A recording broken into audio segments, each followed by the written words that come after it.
जिसे हम आज उज्जैन के नाम से जानते हैं, वो नगरी पहले अवंतिकापुरी के नाम से जानी जाती थी।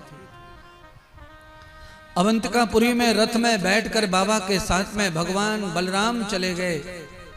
महर्षि सांदीपनी से गुरु मंत्र दीक्षा यज्ञोपवीत धारण करके ब्राह्मण के स्वरूप में विद्या अध्ययन करने लगे।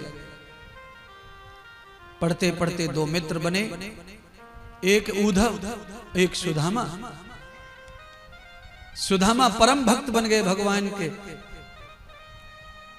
उद्धव परम ज्ञानी बन गए।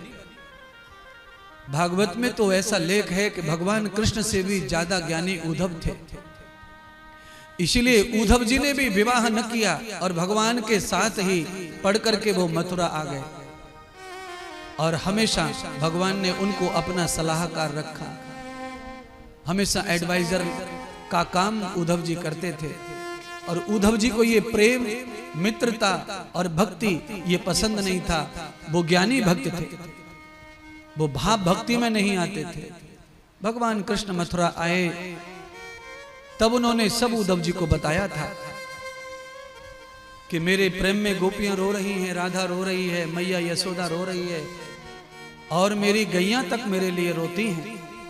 उद्धव जी रोज कहते कि ये क्या बकवास करते हो, अरे तुम इतने बड़े हो गए, तुम्हारी उम्र इतनी हो गई और आज भी तुम ये कहते हो कि लोग तुम्हारे लिए रोते हैं, तुम्हारी याद करते हैं, तुम्हारी याद में खाना नहीं खाते। उद्धव जी इन बातों को नहीं मानते तो भगवान ने कहा जाओ एक बार ब्रज देखाओ। उद्धव जी रथ लेकर ब्रज में गए तो देखा कृष्ण जो कह रहे थे उससे 1000 गुना करुणा, दुख, पीड़ा, प्रेम, अनुराग, यादें उद्धव जी को दिखाई दी। यशोदा मैया पालने पे सिर रख के ही उस दिन से आज तक रात भर पालने को ही झुलाती रहती है, पागल हो गई है। गोपियां यमुना की ओर जहां से कृष्ण आए मथुरा, वहां देखती देखती आंखें खोल हो गई, आंखें अंदर चली गई। गैया पूरी हड्डियां निकल आई हैं, गाय पानी भोजन सब छोड़ दिए हैं। ऐसा मोह बंधुओं ये कथा ही नहीं है, ऐसा मोह आज भी हो जाता है। आप कोई पिल्ला पाल लो, कुत्ता पाल लो, गाय पाल लो, अगर वो चला जाए, मर जाए तो आंसू निकलते मालिकों के, रोना आ जाता है। अपने घर कोई अच्छा मेहमान आ जाए, उससे प्रीत हो जाए, उसको जाने से रोना आता है, मानो सब कुछ अपना खत्म हो गया, कुछ शेष नहीं रह जाता है। प्रेमी के साथ, अच्छे आदमी के साथ हमारा सुख भी चला जाता है। इसीलिए हमेशा अपने सुख के लिए अच्छे महापुरुषों को अपने यहाँ आमंत्रित करते रहो, अपनी जिंदगी में भी और अपने समाज में भी और अपने घर में भी। उनके आते ही सुख आता है, उनके आते ही चमक आती है, उनके आते ही सब हरियाली आ जाती है।